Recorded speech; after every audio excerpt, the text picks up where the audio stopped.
Welcome to Business Talk here on Business Tech, South Africa's #1 business news website.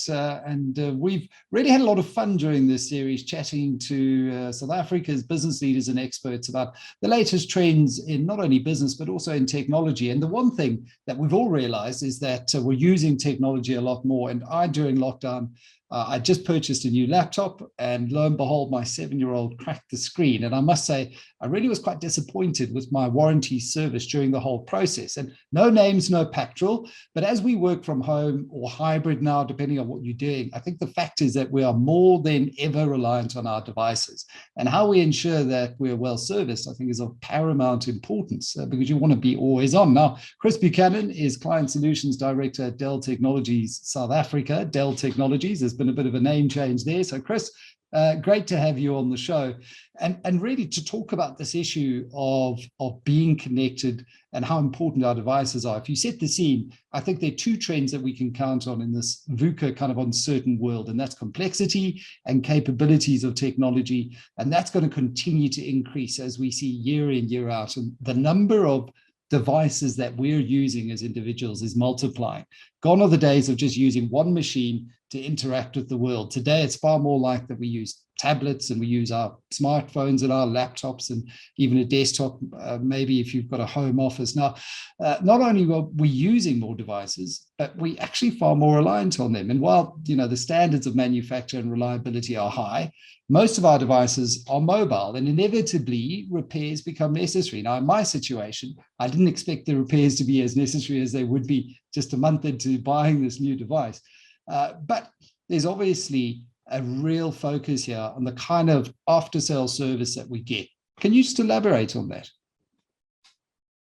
Sure. Thanks, Michael. Really appreciate the introduction. And I'm glad that we're speaking about a first-hand experience, because I'm sure that, when you can relate, it actually, you can understand the challenges that are being dealt with in this new, it's quite interesting. I was talking to someone about this the other day, and they spoke about hybrid, and I loved the way that they described it. They said, hybrid is a very highfalutin way of saying a gemors. When your primary device, the one that we work on, goes down, you start counting in minutes. Now, in the past, when you worked from an office, a large office, it was reasonably simple. You could go by to the local IT shop and you could ask them to sort you out, and you typically had someone you could speak to face to face. But now with people doing, they talk about 2 days in the office, 3 days out of the office, or 3 2s or 1 4s and those kind of things. With those individuals who are spending so much more time at home, getting that kind of support is more and more difficult. And not all of us are that tech savvy. Even the smallest things, some kind of a software glitch, to be able to work through it to make sure that you're still able to connect, or your device still works, become massive, because we haven't learned what is required to fix these devices. We actually just use them as a day-to-day and we expect them to work. Kind of like starting your car. You expect your car to work, and when it doesn't, you call a mechanic.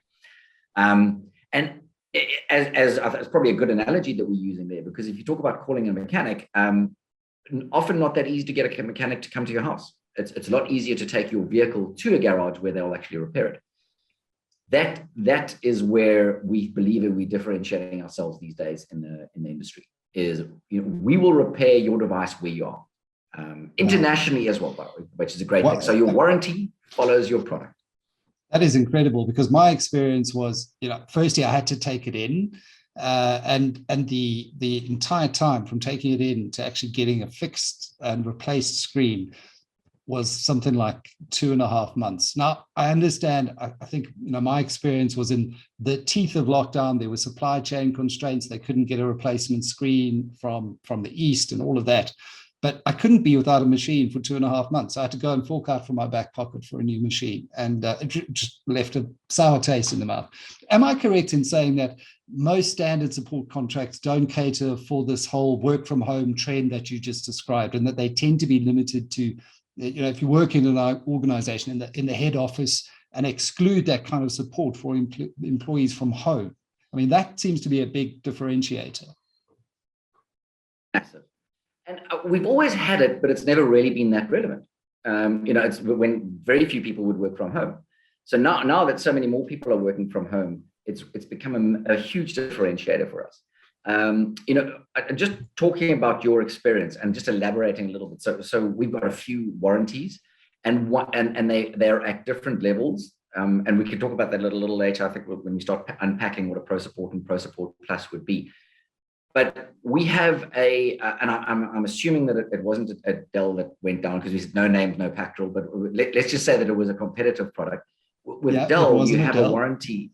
Okay, thank you. With Dell, we have a warranty that will cover those accidental damages as well. So not only would it be in warranty, it would be done within the next business day SLA that we've given our customers. So if it would be repaired at home in the next business day, you would get a new screen and it wouldn't have cost you a cent. Our challenge is the user. Sorry, Mike. I know you're surprised. I like to give you big eyes. well, I mean, the big eyes are that as soon as my current laptop is due for upgrading, I think I know where I'm going, because that almost sounds like it's too good to be true. Talk about the challenge, though. You were just about to add on. What is your challenge in that? The challenge is actually the buyer. The buyer sits there and they go and they say, okay, I need to make sure, maybe we should use a vehicle analogy again. I want to make sure I get the biggest engine, the latest radio, everything like that. But you know what? Maybe I won't get that extended warranty. I'll just leave that as an aside.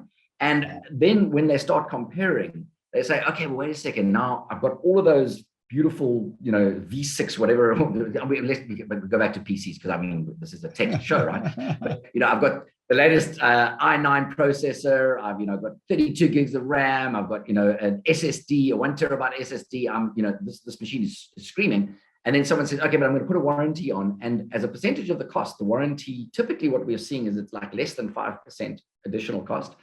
But they skimp on that and they go for something like a basic warranty.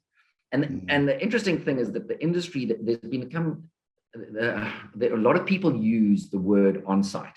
Okay, but what on-site can sometimes mean is that you will get a phone call on-site as opposed to someone coming to your site. So you really need to start questioning what kind of warranty you're getting with your device. Does on-site mean that someone will come to where I am with an engineer and a part and replace, repair, whatever is required? So that's the savvy buyer would be asking those questions. Wow. I wish I had asked those questions when I bought my machine. I should have spoken to you earlier, because it took, not only was it the 2.5 months to get it back, it was a full day driving up to somewhere in Midrand. And all of the gray hairs that go along with that. Now, all of which are really good reasons to make sure that the warranty contract provided with your device does what it should. Provide you with quick, efficient, and professional support. So what are your thoughts on this, and what should customers be asking? What are those questions when you're purchasing your device that you've got to be asking for? So Michael, I think we've made it simple. What we used to find is we would go to industry and we would try and match our price points with our competitors. So we would end up looking at, okay, to get to that price point, we have to strip down the warranty. And we were stripping down the warranty to match their warranties, which is like a basic, best efforts, potentially next business day.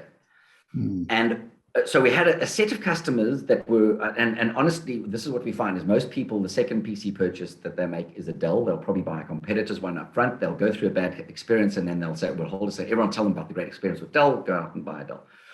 So what I decided with the team is strategically what we were going to do is we're going to sell our top warranty. Okay, so we're only going to sell our devices with ProSupport. We're not going to sell them with a basic. We're not going to sell them with the next business day. It is going to be hard bundled with ProSupport.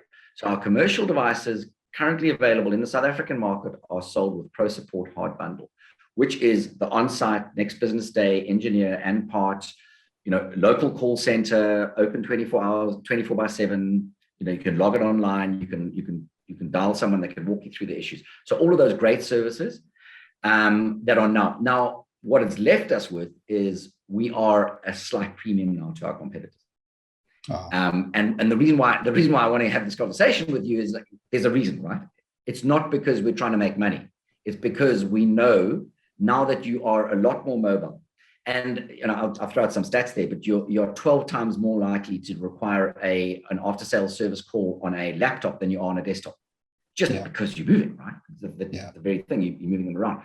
So if you're going to need that and you're going to need that support, we want to make sure that you've got it. So we just telling our customers it's there, it's bundled, and if it isn't, ask your reseller, ask whoever you're purchasing the device from, do you have has this got a ProSupport warranty on it? Now, I'd say 99% of our commercial devices have got it on. I think there might be some that slip through the cracks. But if you're asking the question, at least you're insisting that it's there and bundled. And I think what you just articulated is something that is front and center of most purchasers' minds now. It's not just about getting that base level.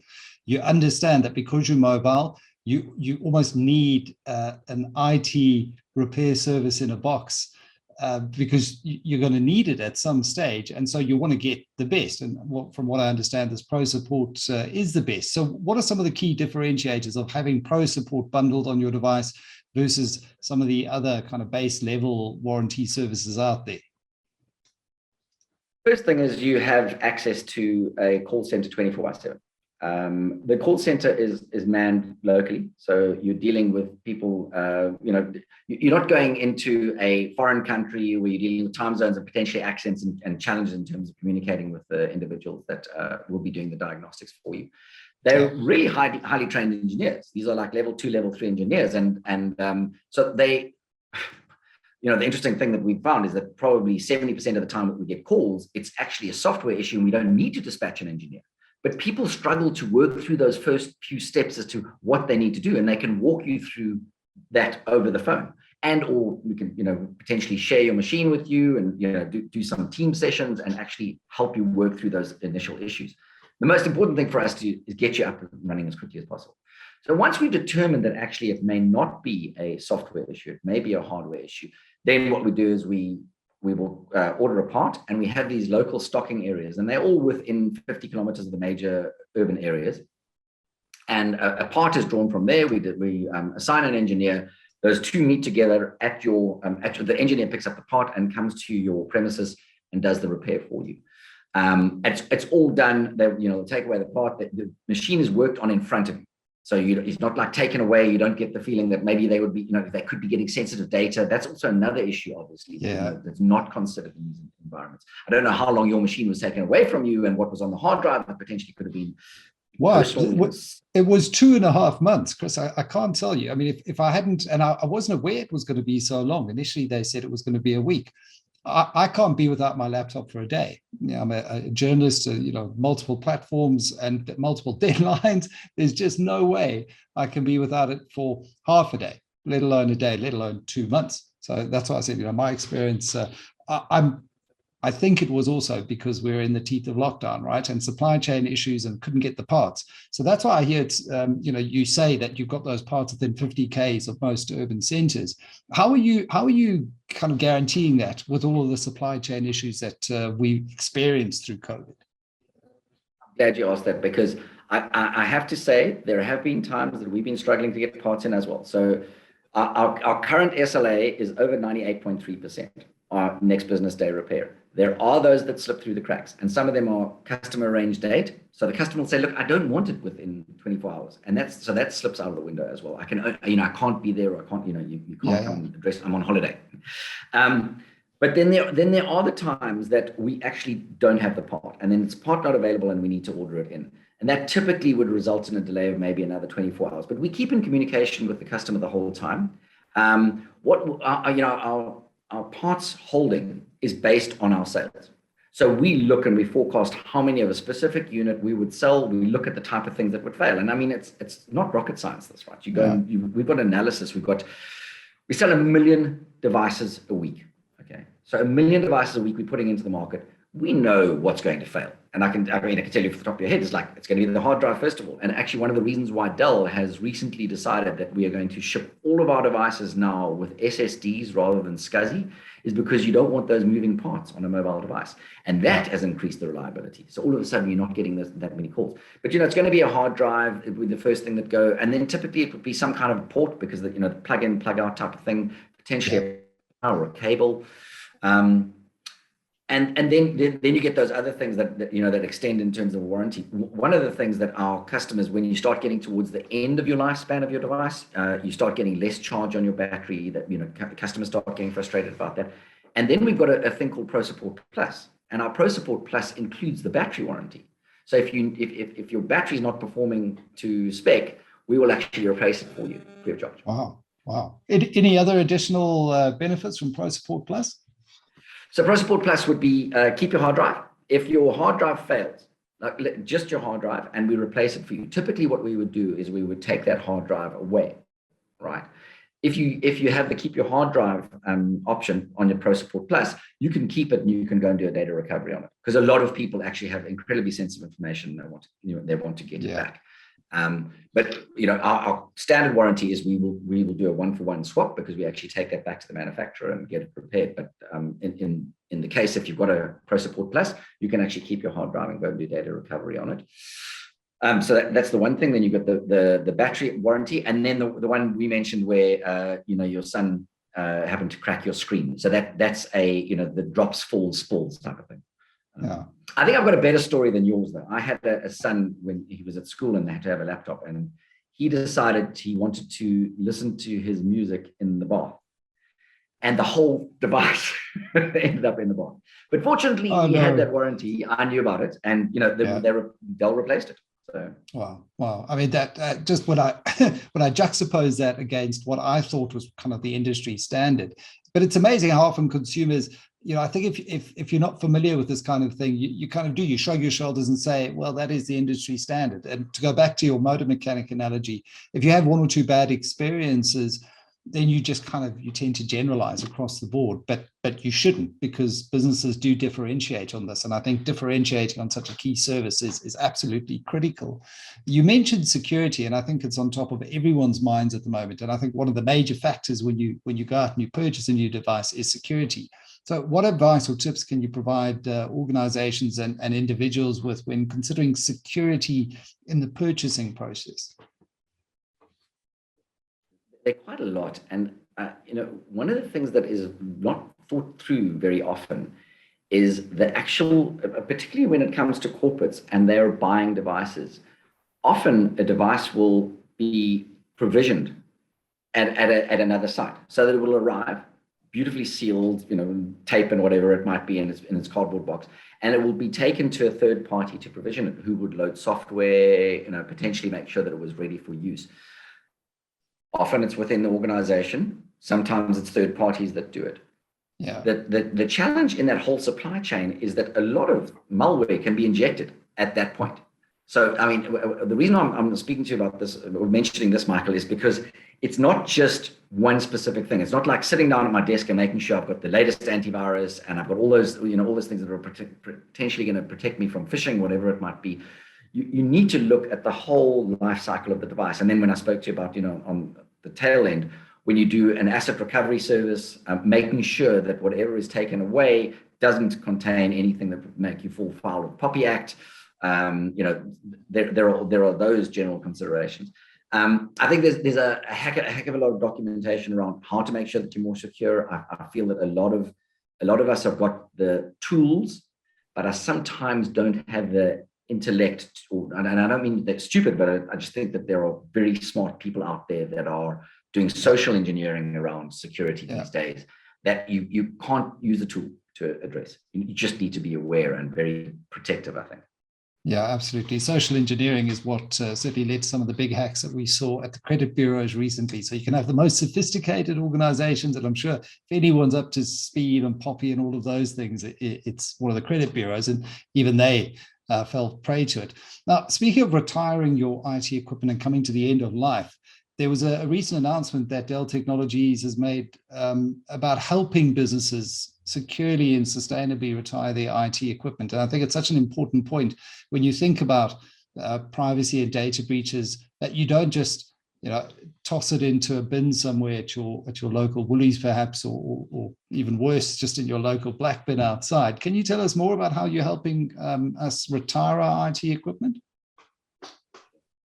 Thanks, Michael. So absolutely, we're looking at the whole life cycle of the device, and we talk about the circular economy. So just to introduce it, we're taking this whole sustainability drive incredibly seriously, and it's all right, at the beginning in terms of the design of the devices, making sure that we've got 100% recyclable device. And there, as I said, 1 million devices a week that are being sold into the market by Dell. The last thing we want them to do is end up in landfill. So we've got to talk about how we can actually get, and there are some, potentially toxic chemicals and things like that that are used to manufacture these devices. So we've got to make sure that we're recycling as much as we possibly can, and we want to make it easy enough for our customers. So we have a service where which we offer our customers, where we will collect your device for you and we will recycle it on your behalf. And we will also make sure that we treat your data however you decide you want to treat it. There are options within the service that can potentially be donated if you want. It can potentially just be completely recycled into whatever components we want in terms of a green reclaiming process. But as I said, it's a service that we introduced probably about 2 years ago. It hasn't had great acceptance in the South African market. I think we're going to start seeing more traction now, and I hope we do, because it's a useful thing to consider. A lot of organizations, I don't know if you've been past some of these places, but I think even in Dell, we've got these big rooms with old devices sitting in them and gathering dust, and they're actually not servicing anyone. There are quite a few components in the latest devices that we are manufacturing. Probably, close to 40% of the components can be completely recycled into new machines. And so we should be looking at that. We should be trying to do that as much as possible. Yeah, circular economy. I mean, I'm a big fan. Ellen MacArthur Foundation recently ran a sustainability event for Safripol, and they're talking a lot in the plastics industry about how we design and repackage things for a circular economy. So it's great to hear that Dell is thinking along those lines as well. Chris, I think you certainly won over a new Dell laptop customer. I can't wait for mine to hit the skids now. Chris Buchanan, Client Solutions Director at Dell Technologies South Africa. Thanks so much for your time. Thank you so much, Michael. Really appreciate it. Well, I think with more employees than ever before working from home, the ability to identify and resolve issues remotely, as well as to automate things like your PC updates, they always happen at the worst time. It's never been more critical. And I think the right level of the kind of professional support, the IT guy in a box, is certainly going to result in a happy, productive employee and a successful IT team at the end of the day, both of which are key to successful business growth. Thanks so much for watching Business Talk here on Business Tech. Take care.